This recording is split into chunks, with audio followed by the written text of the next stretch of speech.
Well, welcome back between periods here at the Tsongas Center. We are tied in the Division II North final here.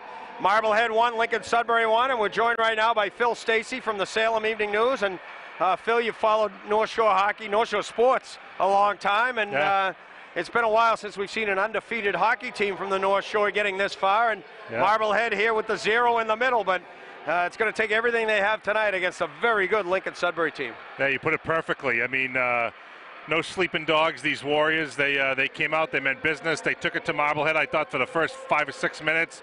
They got that great goal from Holden. A lot of patience by him on that shot, but I thought Marblehead controlled the second period. Came out much stronger, put 11 shots on goal. Got that nice goal from Jazenko.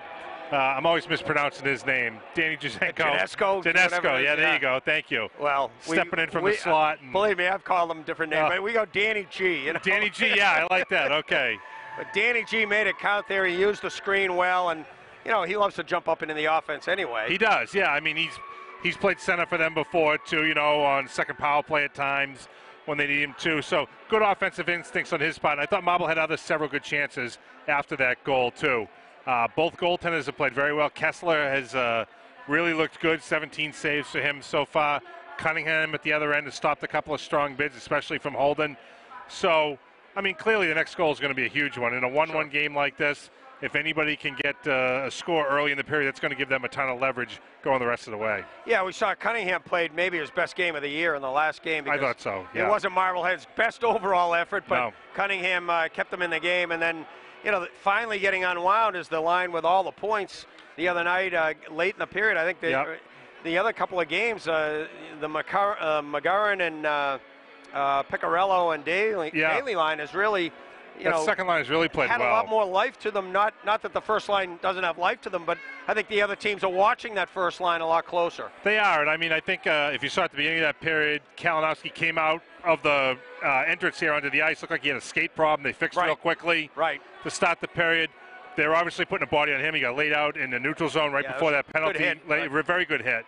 They're trying to keep a body on Haley as well. A couple of big defensemen are really giving it to them well. So they're very well coached. I mean, both we know Marblehead's well coached, but Hal Gill knows his way behind the bench. I believe he has a hockey background, from what I'm told. Yeah. And like you brought up Eric Holden. I mean, Mike and I have been talking about him all night, and the whole tournament. It's been a pleasure to watch him. He's just such an electric player, and even for a big player, he moves so well, and he uses his head very well. Well, what's most impressive to me, honestly, is how he moves without the puck. He seems to get himself in terrific areas of the ice when he needs to. If his teammates are fighting behind the net for the puck, he's camped out in the slot. If he's anticipating a pass, he gets to where he needs to be almost a split second before he has to be there.